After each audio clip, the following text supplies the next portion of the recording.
మోడీ మీద ద్వేషం ఇరాన్ మీద ప్రేమగా మారుతోంది. లేదా అమెరికా, ఇజ్రాయెల్ మీద ద్వేషంగా మారుతోంది. అమెరికాలో ఉద్యోగాలు చేస్తూ, ఇజ్రాయెల్‌లో ఉద్యోగాలు చేస్తున్న భారతీయులు కూడా మోడీ మీద ద్వేషంతో ఇరాన్ మీద ప్రేమలు పెంచుకుంటున్నటువంటి రోజులు.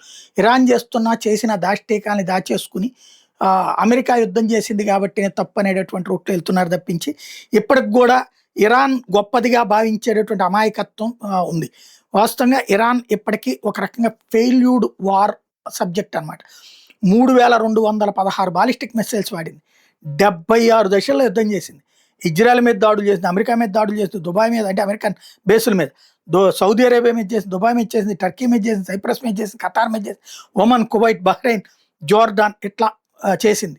ఓవరాల్‌గా 37 చోట్లన చిన్నపాటి దెబ్బ తగిలింది. ఇన్ని దేశాల మీద దాడులు చేస్తే దాదాపు 17, 18 దేశాల మీద దాడులు చేస్తే ఒక 1% విధ్వంసం చేయగలిగింది. అదే అమెరికా, ఇజ్రాయెల్ చేసిన దాడులు 100కి 95% దెబ్బతీసినాయి.